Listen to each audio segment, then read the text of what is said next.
Ma fille a organisé un dîner de famille avec 27 parents et j'ai été ignorée comme si je n'existais pas. Soudain, elle s'est levée, a déchiré mes photos et les a jetées à la poubelle en criant « Tu es une sangsue, tu as ruiné cette famille !» Mon autre fils l'a soutenue. Je n'ai rien dit. Je suis simplement partie. Une semaine plus tard. Fille, 5 heures du matin. 50 messages. Fils, 7 heures. 20 appels manqués.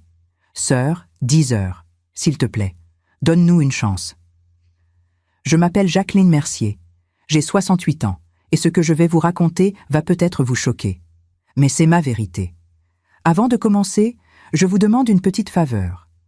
Si cette histoire vous touche, abonnez-vous à la chaîne, mettez un like sur cette vidéo et dites-moi en commentaire d'où vous nous écoutez. Cela m'aide énormément. Merci du fond du cœur. Paris, 16e arrondissement. Notre mention familiale, hiver glacial. La neige tombait lourdement ce soir-là, recouvrant les rues d'un silence épais. Il était 19 heures précises. Cela faisait exactement 1 an que Pierre était parti. Mon mari, mon compagnon de 45 ans. L'homme que j'avais aimé, respecté, parfois détesté, mais toujours soutenu. 1 an. 365 jours que je portais un secret qui me brûlait l'âme. 365 jours que je préparais ce moment. Ce dîner. Celui que Pierre m'avait fait promettre d'organiser. Réunis-les tous, Jacqueline. M'avait-il murmuré 3 jours avant de mourir, sa main tremblante serrant la mienne. 1 an après ma mort. Promets-le-moi. J'avais promis, sans savoir que ce serait mon procès. Le salon à manger était somptueux. Lustres en cristal de bohème. Table en acajou massif pour 30 personnes. 27 parents étaient assis ce soir-là. Ma fille Caroline, 42 ans, blonde élégante, assise à ma droite, mais le regard ailleurs. Mon fils Rémi, 39 ans, costaud, strict, assis en face, évitant mes yeux. Ma sœur Pauline, 63 ans, à l'autre bout, sourire crispé, puis les cousins, les neveux, les nièces. Tous là, tous souriants, tous polis. Mais aucun ne me regardait vraiment. Le champagne coulait, Moët and Chandon. Le caviar beluga brillait sur les toasts. Homard breton au beurre blanc. Tout ce que Pierre aurait voulu. Mais moi, assise en bout de table, j'étais un fantôme. Invisible, transparente. 1 an déjà, n'est-ce pas ? Lança mon cousin Henri, la voix forte, presque moqueuse. Je suppose qu'il est temps de libérer certaines choses, Jacqueline. Des rires discrets autour de la table. Ma nièce Claire ajouta, faussement innocente, « Tante Jacqueline, papa dit que l'oncle Pierre avait laissé des instructions. Quand allons-nous ? » Savoir ? Je respirais profondément. Mon cœur battait fort, trop fort. Mes mains tremblaient légèrement sous la table. Je ne répondis pas. Le silence devint pesant. Soudain, Caroline se leva brusquement. Le bruit de sa chaise raclant le parquet résonna comme un coup de feu. Tous les regards se tournèrent vers elle. Elle marcha lentement vers la cheminée en marbre. Ses talons claquèrent sur le sol.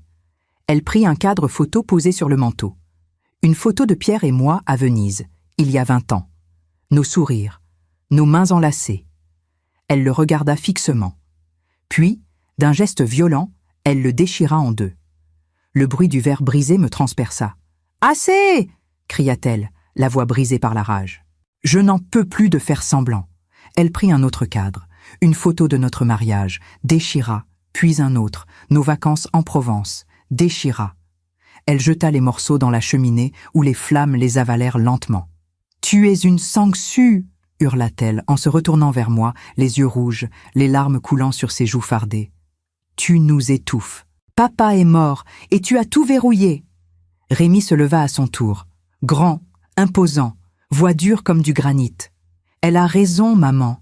Tu as bloqué les comptes, les ventes, les transferts. Tu nous as laissés dans la misère pendant que toi, tu vis ici, seule, dans cette putain de maison. » Ma sœur Pauline intervint, voix tremblante mais incisive. « Jacqueline, ce n'est pas juste. Pierre était mon frère aussi. La famille entière méritait. Mon neveu Antoine, debout maintenant, visage crispé. J'ai perdu mon appartement. Ma femme m'a quitté. Tout ça parce que tu as coupé l'argent. » Les voix montaient, toutes en même temps. Accusations, reproches, insultes, à peine voilée. Caroline s'approcha de moi, penchée sur la table, son visage à quelques centimètres du mien.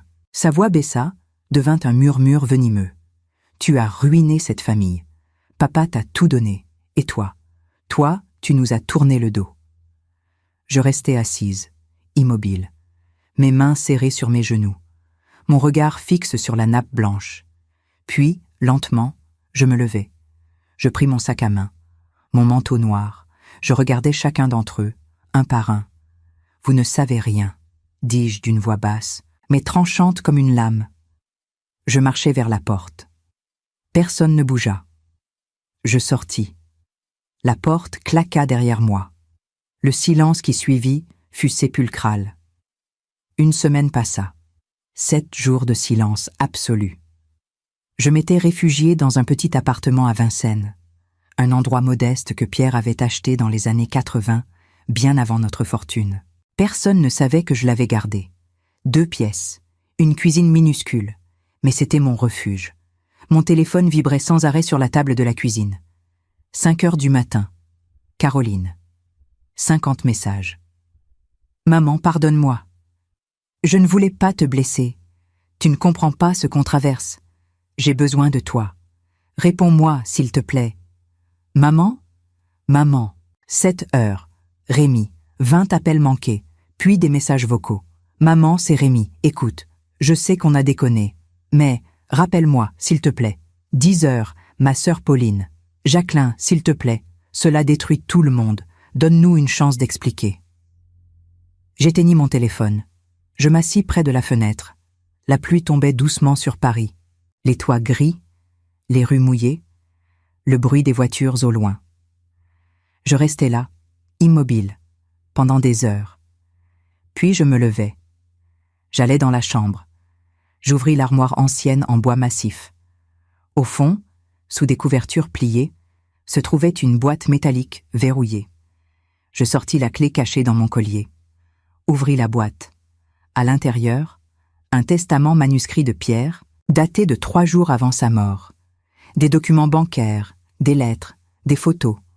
Je pris une lettre, celle qu'il m'avait écrite pour moi seule. Mes mains tremblaient en la dépliant. Lettre de Pierre.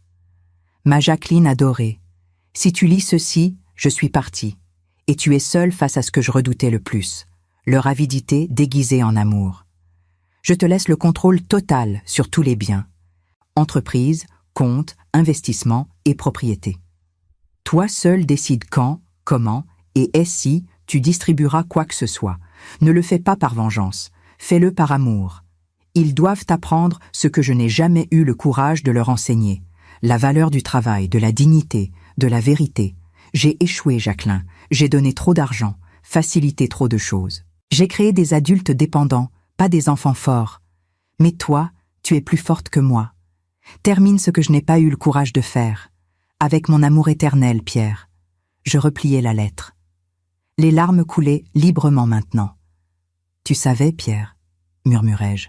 Tu savais tout. 3 jours plus tard, je pris une décision. J'appelai Maître Dubois, notre avocat de famille, depuis 20 ans. Nous nous retrouvâmes dans un café discret du Marais. Dubois était un homme de 60 ans, strict, impeccable, toujours en costume 3 pièces. « Madame Mercier, dit-il en s'asseyant, visage préoccupé. Ils sont désespérés. J'ai reçu 15 appels aujourd'hui seulement. Caroline menace de poursuites judiciaires. Laissez-la faire, répondis-je calmement. Il me regarda, surpris. Mais le testament est clair. Vous avez le contrôle total. Ils ne peuvent rien faire. Je sais, mais ils doivent comprendre pourquoi. Je sortis un dossier de mon sac, le posai sur la table. Pierre a écrit ceci 3 jours avant sa mort. Lisez. Dubois ouvrit le testament manuscrit. Il lut en silence. Son visage changea. Curiosité, puis choc. « Mon Dieu !» murmura-t-il. Il savait tout. Il a tout tracé, chaque euro, chaque mensonge, chaque fausse demande. Dubois referma le document, me regarda avec respect. « Que comptez-vous faire ?» Exactement ce qu'il m'a demandé, leur apprendre. Petite pause avant de continuer. Si vous aimez cette histoire, N'oubliez pas de vous abonner et de liker cette vidéo. Cela m'aide vraiment. Merci. 2 jours plus tard, je contactai un enquêteur privé, un homme discret recommandé par Dubois, Laurent Mercier. Aucun lien de famille, malgré le nom. « Madame, que souhaitez-vous exactement ?» demanda-t-il lors de notre première rencontre. « Je veux la vérité, sur chacun d'eux, leurs dépenses réelles, leurs mensonges, leur véritable situation financière. » Il hocha la tête. « Combien de personnes ?»« 6. Ma fille Caroline, mon fils Rémi, ma sœur Pauline, mes neveux Antoine, Claire et Henri. »« Délai ? 2 semaines. Ce sera fait. » 14 jours plus tard, Laurent me remit un dossier épais. Photos, extraits bancaires, reçus, témoignages. Je l'ouvris chez moi, seul, avec un thé chaud. Caroline a demandé 60 000 € pour régler des dettes urgentes, a dépensé 40 000 en sacs Hermès, restaurants étoilés et spa à Cannes. Son mari travaille toujours, aucune dette réelle. Rémi a demandé 80 000 € pour sauver son entreprise. A dépensé 50 000 en crypto-monnaie. Tout perdu. A vendu la montre en or que Pierre lui avait offerte pour ses 18 ans. 12 000 € pour parier sur Bitcoin. Pauline, ma sœur, a demandé 40 000 € pour rénover sa maison. A dépensé 35 000 en voyage avec un amant marié. Monaco, Saint-Tropez, Antoine, neveu, a demandé 100 000 € pour sauver son appartement. Mensonge. Il a vendu l'appartement par choix, a dépensé l'argent au casino en ligne. Je refermai le dossier, respirai profondément. Pierre avait raison. Ils n'avaient pas besoin d'argent, ils avaient besoin d'une leçon. Le lendemain, je convoquai une réunion officielle. Maître Dubois envoya des convocations formelles à Caroline, Rémi, Pauline, Antoine, Claire et Henri. Lieu, son cabinet d'avocat, avenue Montaigne. Date, vendredi, 15 h. Objet, succession de Pierre Mercier. Le vendredi arriva. Je me préparai avec soin, tailleur noir, Chanel, cheveux attachés en chignon strict, maquillage discret. Je voulais paraître forte, digne, inébranlable. J'arrivai au cabinet 10 minutes en avance. Maître Dubois m'accueillit avec respect. « Madame, êtes-vous certaine de vouloir faire cela ?»« Absolument. Ils risquent de très mal réagir. Je sais, mais ils doivent entendre la vérité. » Ils arrivèrent un par un. Caroline, en robe beige, visage fatigué, cernes sous les yeux. Rémi, costume froissé, barbe de 3 jours, regard fuyant. Pauline, maquillage excessif pour cacher ses larmes récentes. Antoine, nerveux, mains dans les poches. Claire et Henri, silencieux, tendus. Tous s'assirent autour de la grande table en acajou du cabinet. Je restais debout, près de la fenêtre, dos à la lumière. Maître Dubois prit la parole.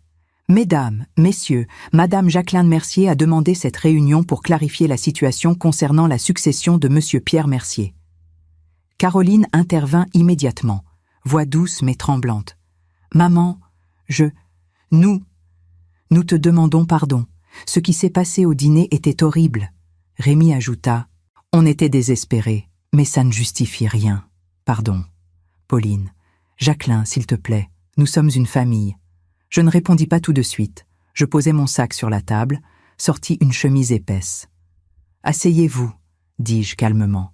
Tous obéirent. Je plaçai le testament manuscrit de Pierre au centre de la table. Avant de mourir, Pierre m'a laissé une lettre et un testament. Je vais le lire. Le silence était absolu. J'ouvris le document. Mes mains ne tremblaient plus. Ma voix était claire, ferme.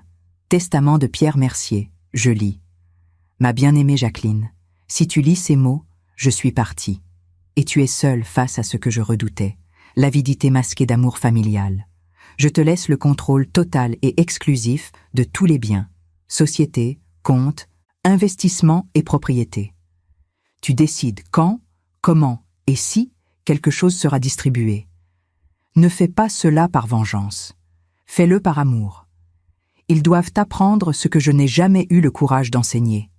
La valeur du travail, de la dignité, de l'honnêteté. J'ai échoué, Jacqueline. J'ai donné trop d'argent, facilité trop de vie. J'ai créé des adultes dépendants, non des êtres autonomes. Toi, tu es plus forte que moi. Achève ce que je n'ai pas eu le courage de commencer. Avec mon amour éternel, Pierre. Le silence qui suivit était lourd, oppressant. Caroline avait les larmes aux yeux. Papa, il savait tout. Je sortis alors le dossier d'enquête, jetai photos et relevés bancaires sur la table. Il a tracé chaque demande d'argent des 5 dernières années, chaque mensonge, chaque excuse bidon. J'ouvris le dossier devant Caroline. Tu as dit que tu devais des loyers, mais tu as dépensé 40 000 € en luxe pendant que tu me mentais. Caroline cacha son visage dans ses mains. Je me tournai vers Rémi. Tu as vendu la montre que ton père t'avait offerte, son dernier cadeau. 12 000 € pour parier. Rémi ferma les yeux.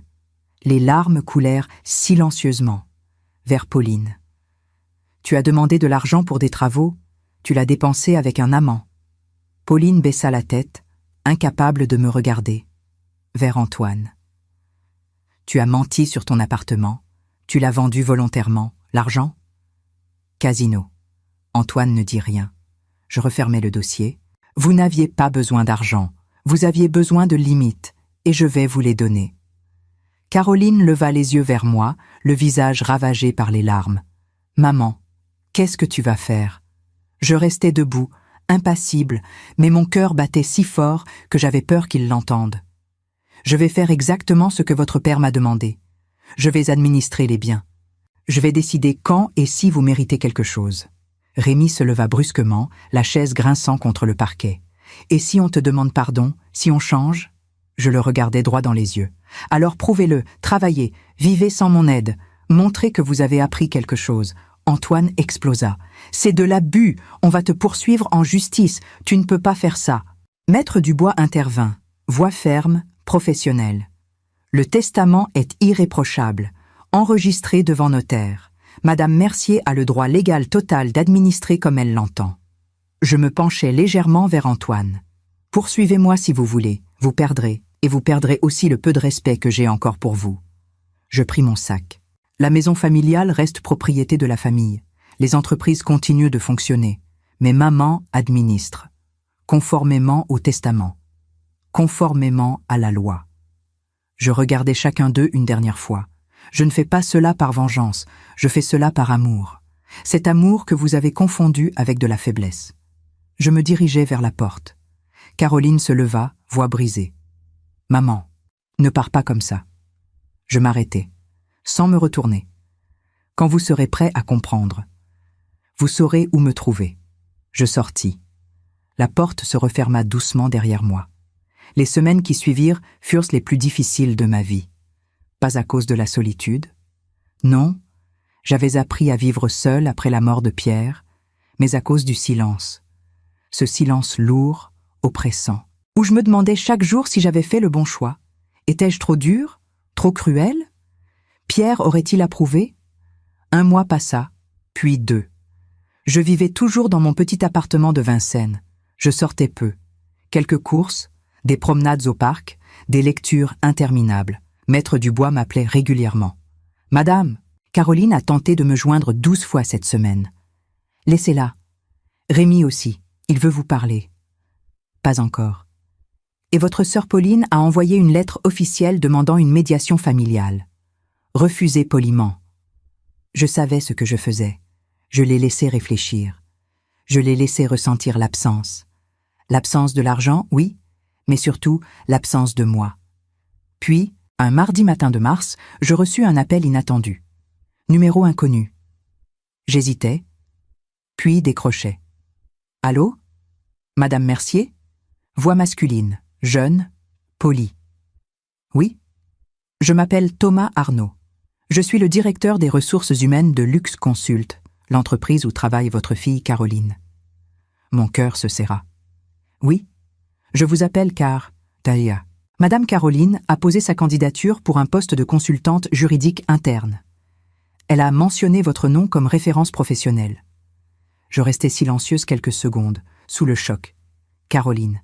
« Cherchez du travail? Madame Mercier? » « Oui, pardon. » « Que voulez-vous savoir? » « Simplement. Comment évalueriez-vous ses compétences, son sérieux, Sa capacité à s'investir professionnellement? Je réfléchis longuement. Puis je répondis honnêtement. Caroline est brillante.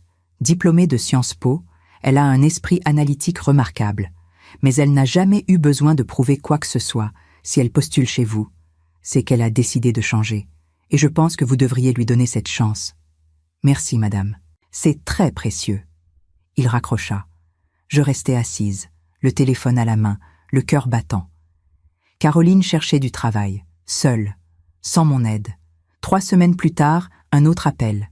Cette fois, un nom que je connaissais. Monsieur Leroy, directeur d'une agence de marketing digital. Madame Mercier, je vous appelle concernant votre fils Rémi. Oui, il a démarré une micro-entreprise de conseil en marketing. Il m'a contacté pour une collaboration. J'ai vérifié ses références. Tout semble sérieux. Je voulais juste confirmer avec vous. Je souris malgré moi. Rémi est compétent, très compétent. Donnez-lui sa chance.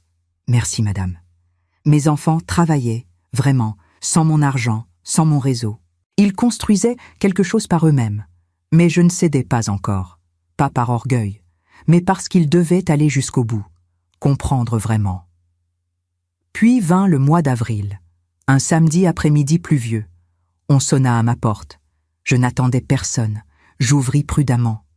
Caroline était là, seule, trempée par la pluie, cheveux collés sur le visage. Pas de maquillage, vêtements simples, Jean, pull gris. Elle tenait un bouquet de tulipes blanches, mes fleurs préférées. « Maman », dit-elle doucement. Je ne bougeais pas. « Je peux entrer ?» J'hésitais, puis reculai. Elle entra, s'essuya les pieds sur le paillasson, posa les fleurs sur la petite table de l'entrée. Nous restâmes debout, face à face, dans le silence. Puis elle parla, voix tremblante. « J'ai trouvé un travail, CDI, consultante juridique, 2800 € par mois. Ce n'est pas grand-chose, mais c'est à moi. » Je ne dis rien. Elle continua. « J'ai vendu mes sacs de luxe, tous, sur le Bon Coin. Ça m'a fait mal, mais j'avais besoin de l'argent pour rembourser mes crédits. » Elle essuya une larme.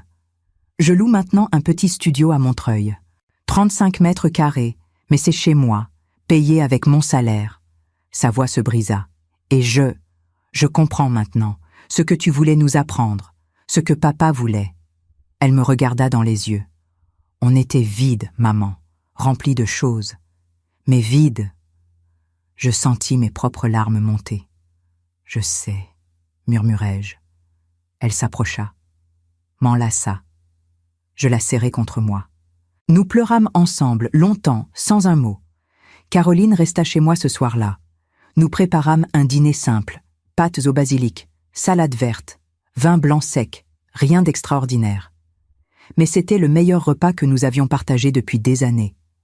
Nous parlâmes, vraiment parlâmes, pas de reproches, pas de justification, juste la vérité. « Maman, » dit-elle en posant sa fourchette, « je veux que tu saches quelque chose. »« Quoi ? Quand tu es partie ce soir-là, après le dîner, j'ai réalisé pour la première fois de ma vie que je t'avais perdu. Pas papa, toi. » Elle prit une gorgée de vin. « Et j'ai compris que toute ma vie, je t'avais prise pour acquise. Toi, ton amour, ton soutien, tout. » Caroline. Non, laisse-moi finir. J'ai 42 ans. Je suis mère de 2 enfants. Et je me comportais comme une gamine capricieuse.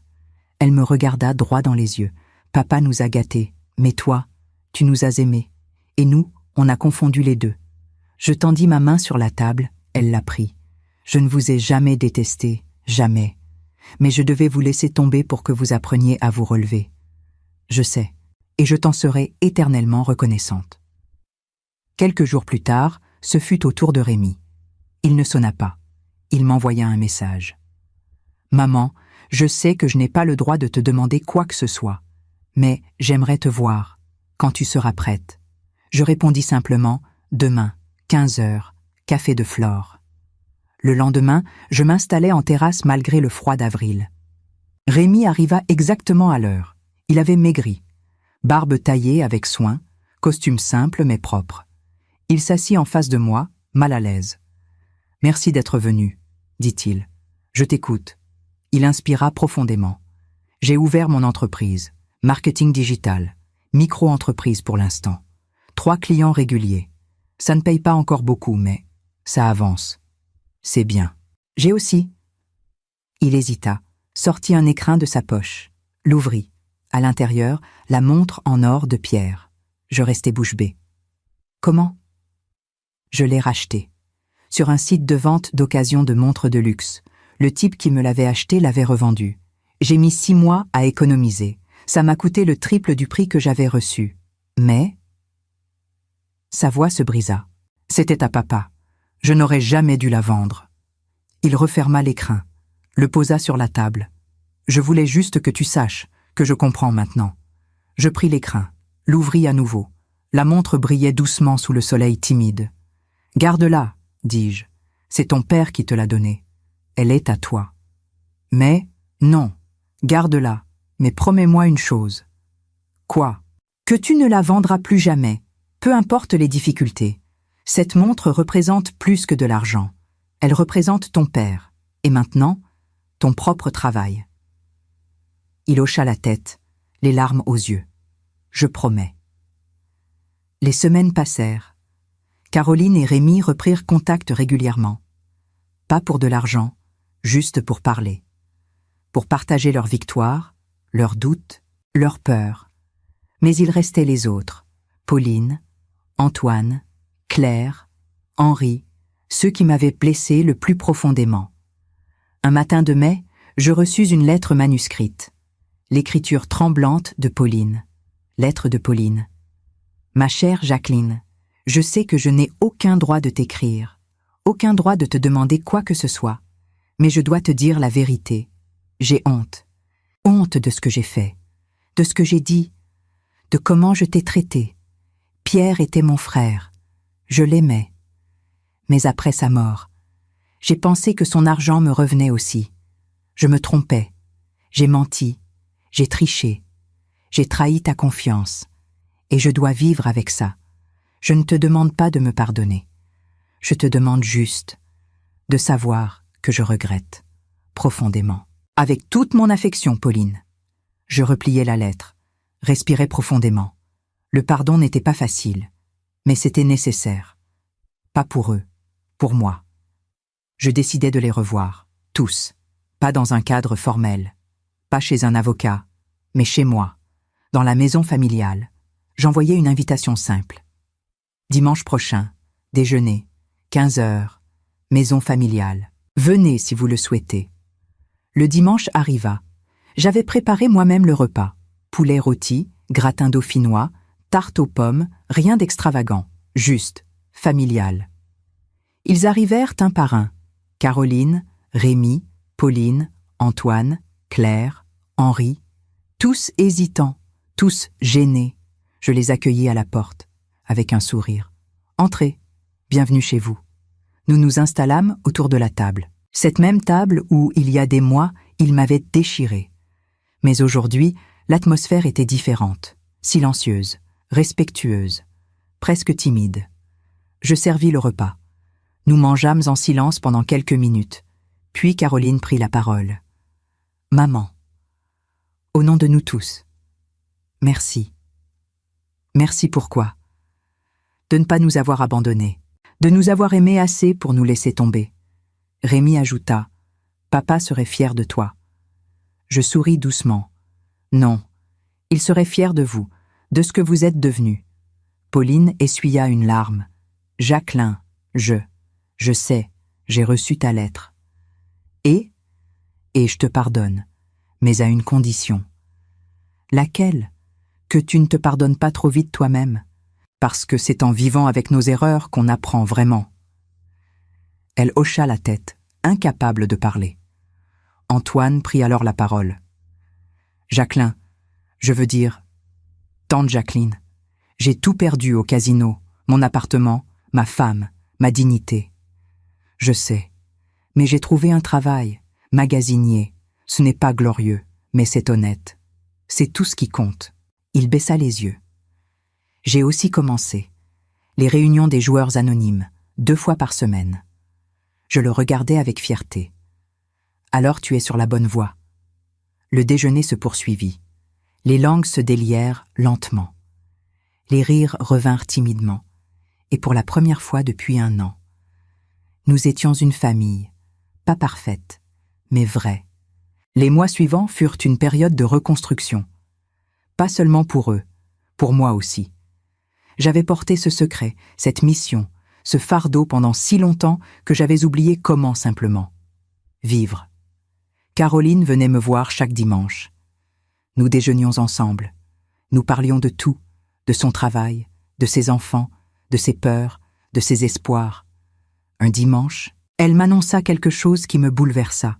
« Maman, j'ai décidé de reprendre mes études. »« Quoi ?»« Un master en droit des affaires, à la Sorbonne, en cours du soir. »« Mais, ton travail ? » ?»« Je continuerai à travailler, mais j'ai besoin de plus, j'ai besoin de prouver, à moi-même, que je suis capable. » Je la pris dans mes bras. « Je suis tellement fière de toi. » Rémi, de son côté, développait son entreprise.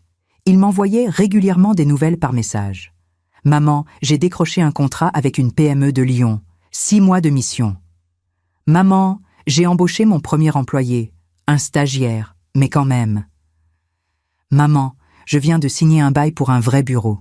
Petit, mais c'est le mien. » Chaque message me remplissait de joie. Mais la véritable surprise vint de Pauline. Un soir, elle me téléphona. « Jacqueline, j'ai quelque chose à te dire. »« Je t'écoute. »« J'ai quitté mon amant. » Silence. « Et j'ai demandé le divorce à mon mari. » Pauline. « Non, écoute, pendant toutes ces années, j'ai menti, à lui, à moi, à tout le monde. J'étais malheureuse dans mon mariage, mais je restais, pour l'argent, pour le confort. » Sa voix tremblait. « Ta leçon m'a fait réaliser que je gaspillais ma vie, que je mentais pour maintenir une façade. Et maintenant ? Maintenant, je loue un petit appartement, je vis seule, je travaille dans une librairie, je gagne peu, mais je suis libre, vraiment libre. Je souris à travers mes larmes.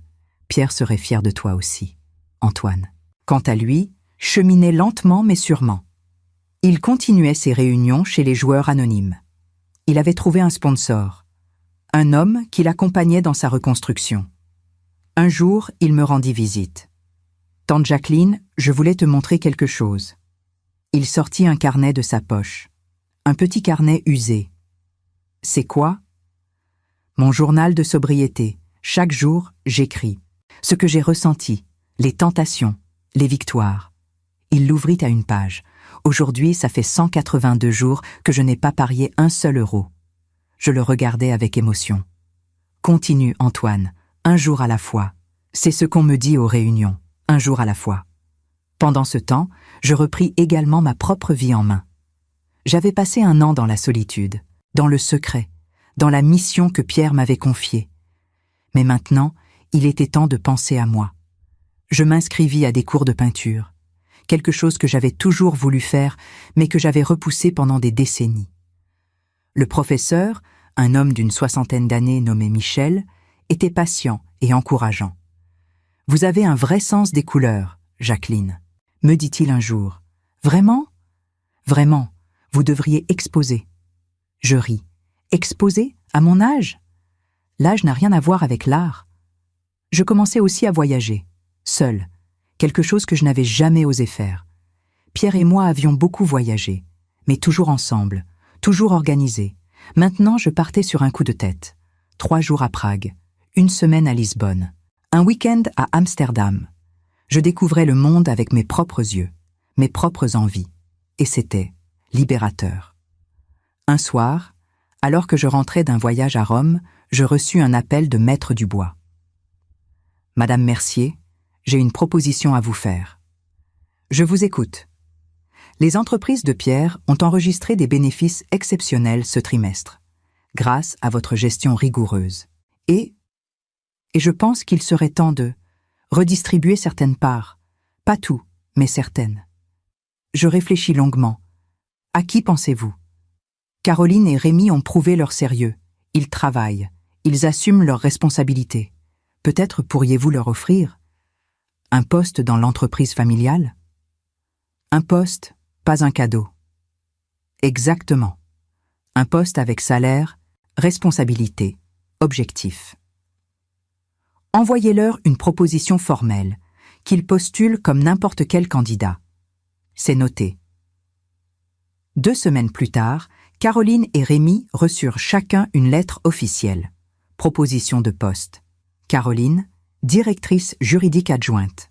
Rémi, responsable marketing et communication, salaire correct, pas exorbitant, mais juste. Ils devaient postuler officiellement, passer des entretiens, prouver leurs compétences. Caroline m'appela, la voix tremblante d'émotion. « Maman, c'est toi ? C'est l'entreprise. Si tu veux le poste, tu postules comme tout le monde. Mais, pas de « mais ». Tu es compétente ou tu ne l'es pas. Prouve-le. » Elle rit à travers ses larmes.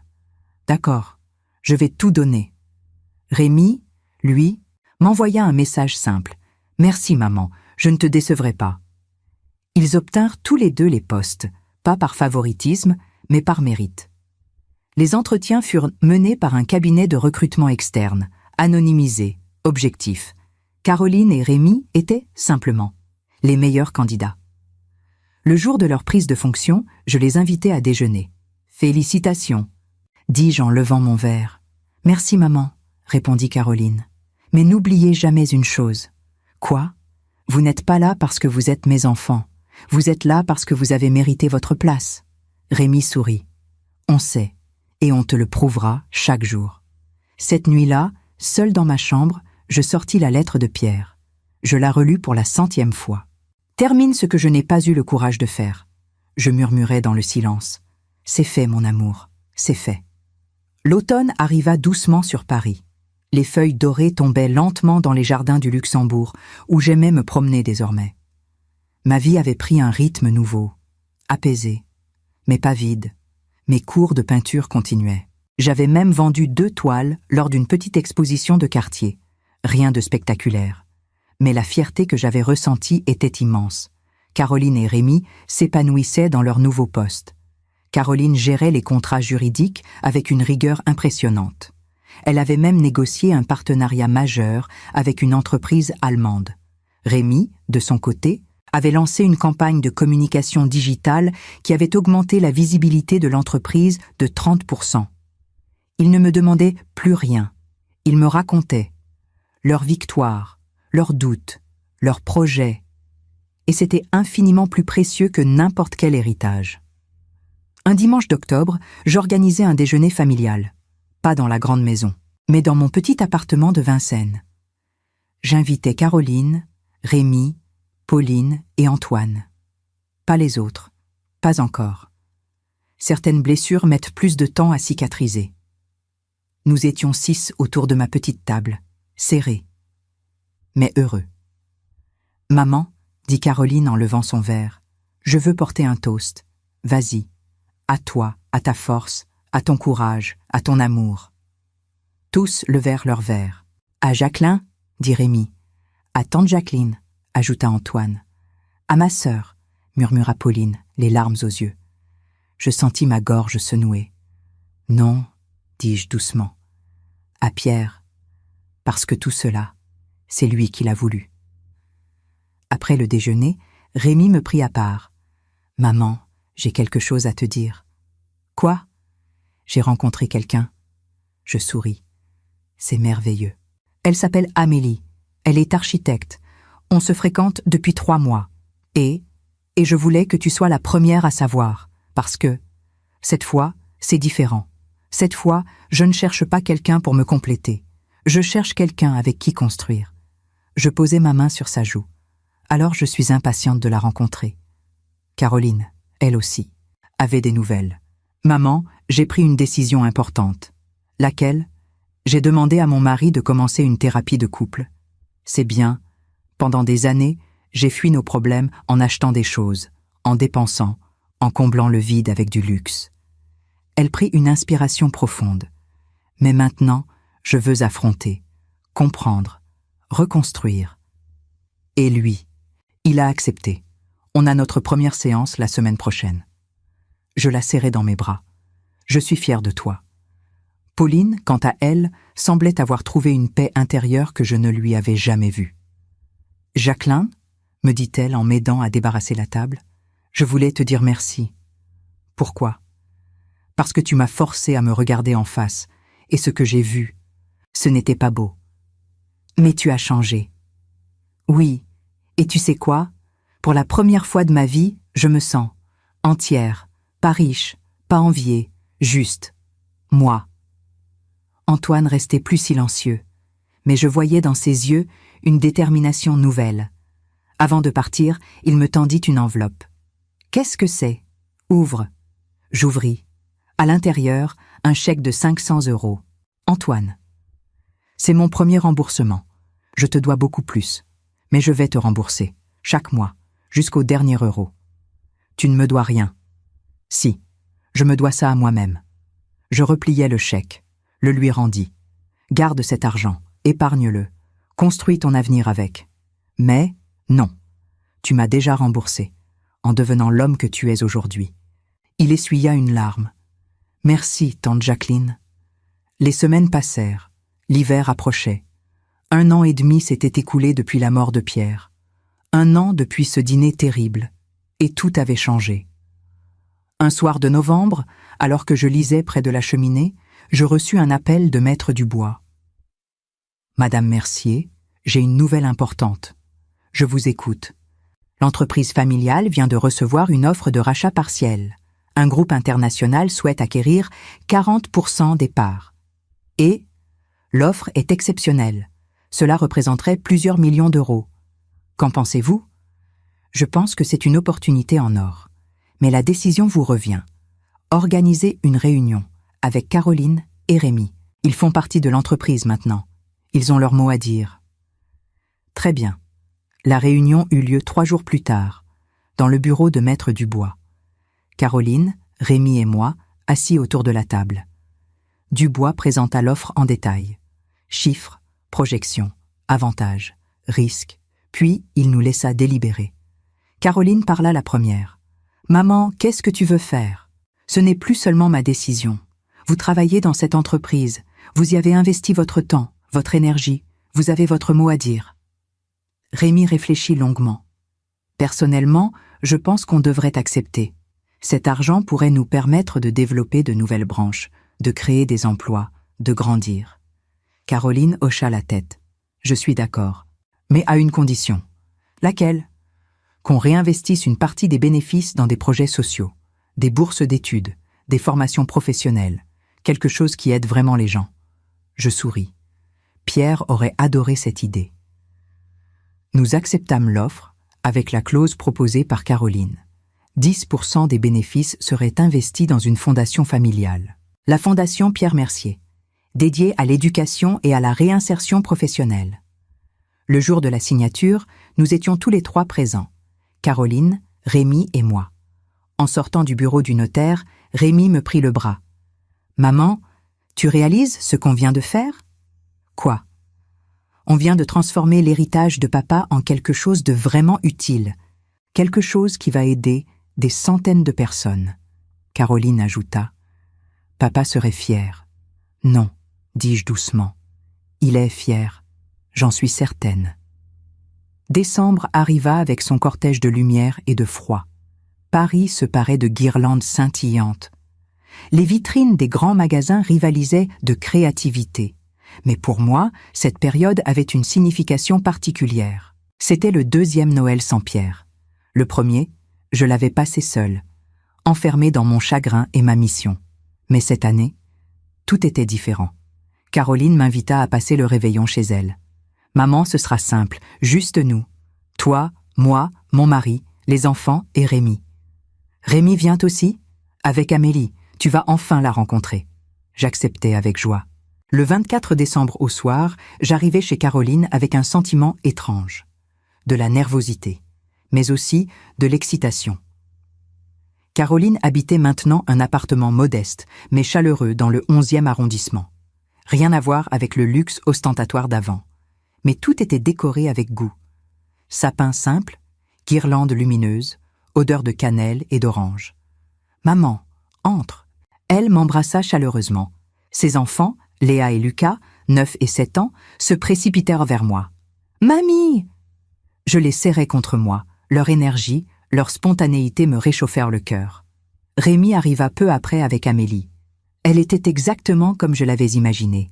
Simple, souriante, authentique. Brune aux yeux noisettes, elle portait un pull en laine et un jean. Aucun artifice. « Madame Mercier, enchantée », dit-elle en me tendant la main. Je la pris dans mes bras. « Appelez-moi Jacqueline et bienvenue dans la famille. » Le dîner fut simple. Saumon fumé, chapon rôti, bûche au chocolat maison préparée par Caroline. Mais c'était le meilleur réveillon que j'avais vécu depuis longtemps. Nous parlâmes, nous rîmes, nous nous souvînmes, de Pierre, sans tristesse, avec amour. « Grand-père aurait aimé ce Noël, » dit Léa. « Pourquoi, ma chérie ?» demanda Caroline. « Parce qu'on est tous ensemble et qu'on est heureux. » Un silence ému tomba sur la table, puis Rémi leva son verre. « À papa, où qu'il soit. »« À papa », répétâmes-nous tous en chœur. Après le dîner, alors que les enfants jouaient avec leurs cadeaux, Caroline me prit à part. « Maman, j'ai quelque chose pour toi. » Elle me tendit une enveloppe. « Qu'est-ce que c'est ?» Ouvre, j'ouvris, à l'intérieur, une photo récente. Nous tous autour de la table, souriants, vivants. Au dos, Caroline avait écrit « Merci d'avoir eu le courage de nous briser pour mieux nous reconstruire. »« Je t'aime, maman. » Les larmes me montèrent aux yeux. Caroline. Chut, pas de larmes ce soir, juste de la gratitude. Quelques jours plus tard, alors que la nouvelle année approchait, je reçus une visite inattendue. Pauline. Elle se tenait devant ma porte, hésitante. « Jacqueline, je sais que je ne devrais pas venir sans prévenir. »« Entre, Pauline. » Nous nous installâmes avec du thé. « Je voulais te dire quelque chose, » commença-t-elle. « Vas-y, j'ai rencontré quelqu'un. » Je souris. « C'est merveilleux. Il s'appelle Bernard. Il est libraire, veuf depuis 5 ans. On s'est rencontrés à la librairie où je travaille. Et, il me voit, vraiment, pas mon argent, pas mon statut, juste moi. » Sa voix tremblait. « Pour la première fois de ma vie, je suis aimée pour ce que je suis. Alors je suis heureuse pour toi. Merci, Jacqueline. Merci de m'avoir forcée à tout recommencer. » Antoine aussi reprit contact. Il m'invita à assister à une réunion des joueurs anonymes. « Tante Jacqueline, c'est important pour moi que tu viennes. Tu es une partie de mon rétablissement. » J'acceptais. La réunion avait lieu dans une salle paroissiale modeste. Une quinzaine de personnes, hommes et femmes, jeunes et moins jeunes. Tous partageaient le même combat. Antoine prit la parole. « Bonsoir, je m'appelle Antoine. Je suis joueur compulsif, sobre depuis 287 jours. » Applaudissements encourageants. Il y a 1 an, j'avais tout perdu. Mon appartement, ma femme, ma dignité. Je mentais à tout le monde, surtout à moi-même. Il me regarda. Mais quelqu'un a eu le courage de me dire non, de me laisser tomber pour que j'apprenne à me relever. Sa voix se brisa légèrement. Cette personne est ici ce soir, et je veux lui dire merci. Merci de m'avoir aimé assez pour me laisser souffrir. Les larmes coulaient sur mes joues. Après la réunion, Antoine me serra dans ses bras. « Je vais y arriver, tante Jacqueline, un jour à la fois. Je sais, Antoine, je le sais. » Fin décembre, Maître Dubois me convoqua pour une dernière formalité administrative. « Madame Mercier, la fondation est officiellement enregistrée. Nous pouvons commencer les opérations dès janvier. Quels seront les premiers projets ? 10 bourses d'études complètes pour des jeunes issus de milieux défavorisés et un programme de formation professionnelle pour les personnes en reconversion. Parfait. Et j'ai une proposition. Laquelle ? Caroline et Rémi aimeraient être membres du conseil d'administration de la Fondation. Bénévolement, bien sûr. Je souris. Évidemment, ils ont autant leur place que moi. Le 31 décembre au soir, je me retrouvais seule dans mon appartement. Mais ce n'était pas une solitude triste. C'était une solitude choisie, paisible. Je sortis le testament de Pierre une dernière fois, le relus lentement. Puis, avec précaution, je le rangeai définitivement dans la boîte métallique. « Mission accomplie, mon amour », murmurai-je. Ils ont compris, ils ont grandi, ils sont libres. Minuit sonna, nouvelle année, nouveau départ. Je levai un verre de champagne vers le ciel. À toi, Pierre, et à nous tous. Janvier apporta avec lui un froid vif, mais un ciel d'une clarté étonnante. La Fondation Pierre Mercier ouvrit officiellement ses portes. Nous louâmes un petit bureau dans le 10e arrondissement. Rien d'extravagant. 3 pièces, une équipe réduite, mais de l'enthousiasme à revendre. Caroline gérait les aspects juridiques, Rémi s'occupait de la communication. Et moi? Je coordonnais l'ensemble. À 68 ans, je me découvrais une nouvelle vie. La première réunion du conseil d'administration fut mémorable. Autour de la table, Caroline, Rémi, moi, Maître Dubois et 3 experts en éducation et insertion professionnelle. Première décision à prendre, dit Dubois, les critères de sélection pour les bourses. Caroline prit la parole. Je propose qu'on ne se base pas uniquement sur les résultats scolaires, mais aussi sur la motivation, le parcours de vie, les obstacles surmontés. Rémi ajouta, et qu'on accompagne les boursiers au-delà du financement. Mentorat, réseau, opportunités professionnelles. Je les écoutais avec fierté. Ces 2 personnes, qui il y a 1 an encore me haïssaient pour leur avoir coupé les vivres, étaient aujourd'hui en train de construire quelque chose de beau. Adopté, dis-je simplement. Les candidatures affluèrent. 117 dossiers en 3 semaines. Nous en sélectionnâmes 10. 10 jeunes de 18 à 25 ans. Parcours difficile, potentiel immense. Le jour de la cérémonie de remise des bourses, je fus ému aux larmes. Une jeune fille de 20 ans, Sophia, prit la parole. Je ne pensais jamais pouvoir faire médecine. Ma mère est femme de ménage. Mon père est parti quand j'avais 6 ans. Mais grâce à vous, grâce à cette fondation, j'ai une chance, une vraie chance. Sa voix se brisa. Merci, du fond du cœur. Caroline, à mes côtés, essuya discrètement une larme. Papa aurait adoré ça, murmura-t-elle. Oui, répondis-je. Il aurait adoré. En parallèle, ma vie personnelle continuait à s'épanouir. Mes cours de peinture devinrent une véritable passion.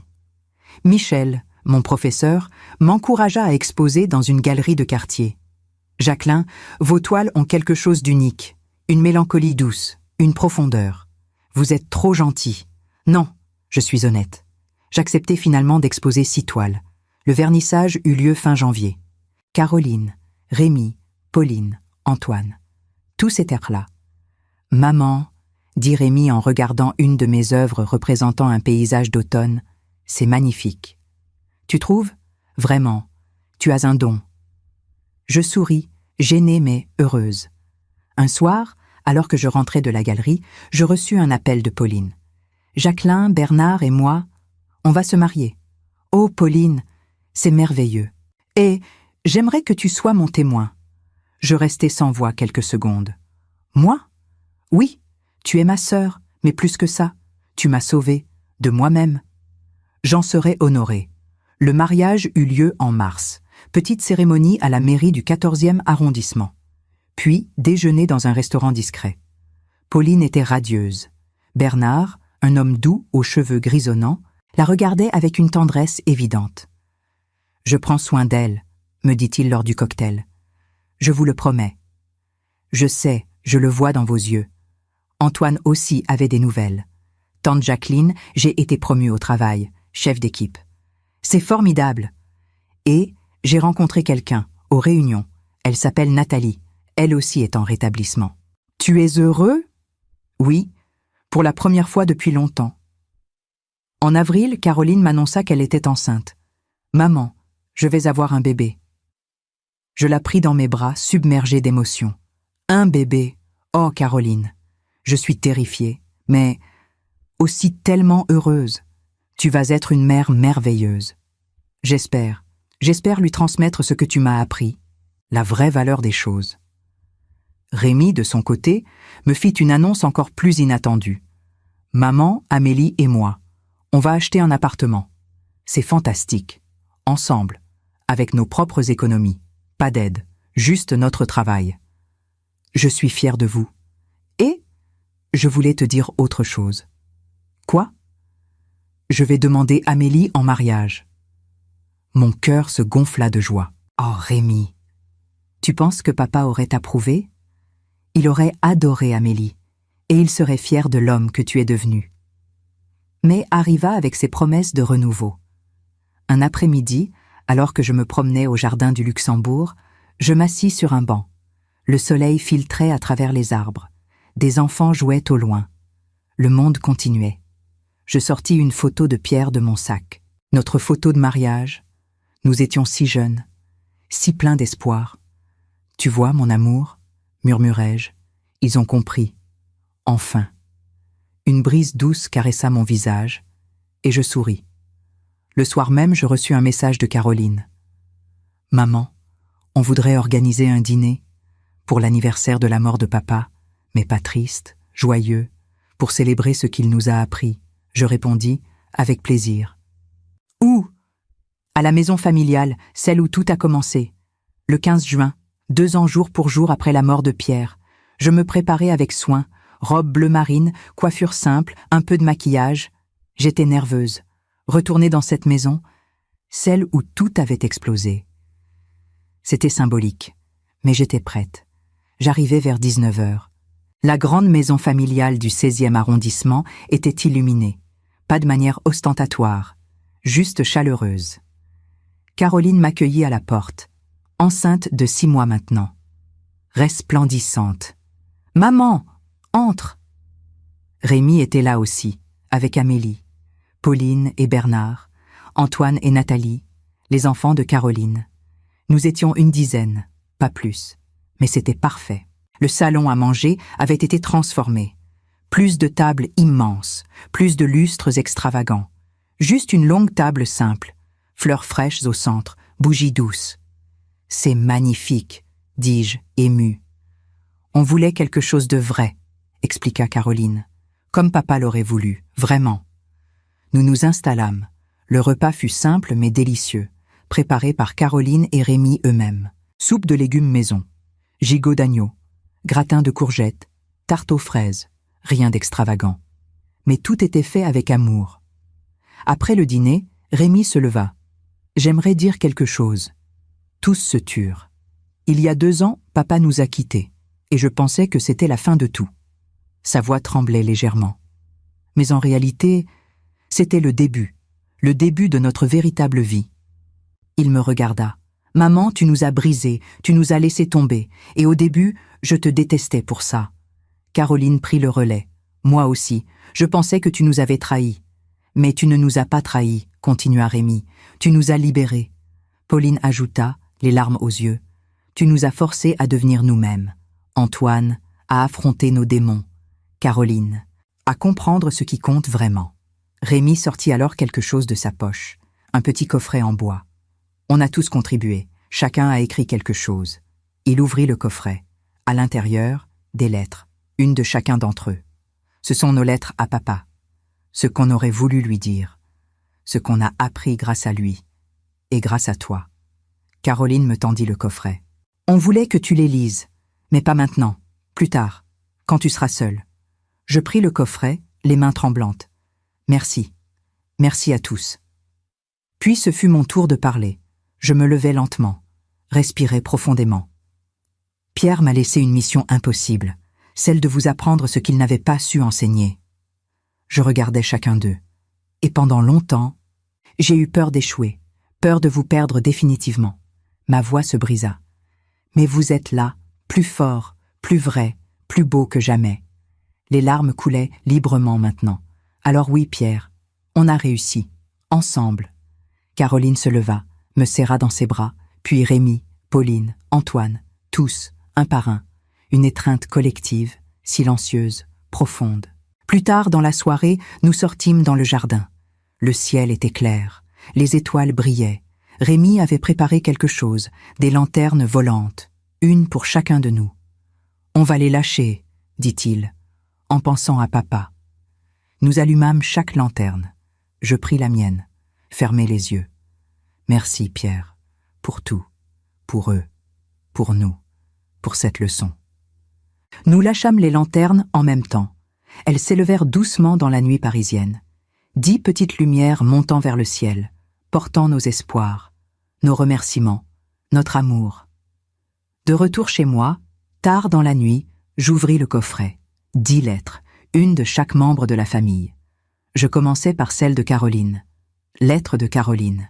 « Papa, Tu me manques chaque jour. Mais je te remercie.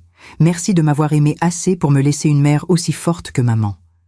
Elle m'a appris ce que tu n'as pas pu, que je valais plus que ce que j'achetais, que je n'avais pas besoin de luxe pour être aimé, que mon vrai trésor, c'était ma famille, mon travail, ma dignité. Je vais avoir un bébé, papa, et je vais lui apprendre ce que maman m'a appris, que l'amour véritable se prouve par des actes, pas par des cadeaux. Je t'aime, ta fille, Caroline.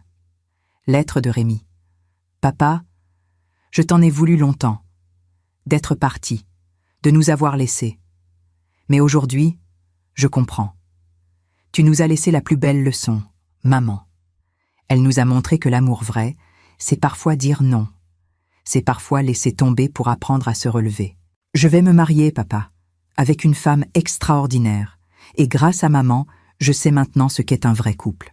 Respect, travail, vérité, merci. Ton fils, Rémi. Je lus chaque lettre. Chacune me bouleversa. Chacune me confirma que oui. Nous avions réussi. Je rangeais les lettres précieusement, m'assis près de la fenêtre. Paris dormait, mais moi, j'étais éveillée, vivante, libre. Je m'appelle Jacqueline Mercier, j'ai 68 ans. Il y a 2 ans, j'ai perdu mon mari. Il y a 1 an, j'ai perdu ma famille. Mais aujourd'hui, je les ai retrouvés. Pas comme avant, mieux qu'avant. Parce qu'ils ont compris ce que l'argent ne peut pas acheter. La dignité, le travail, l'amour vrai. Pierre m'avait confié une mission, non pas par cruauté, mais par amour. Et aujourd'hui, je peux lui dire « Mission accomplie, mon amour. Notre famille n'est pas construite sur l'argent, mais sur la vérité. Et ça n'a pas de prix. »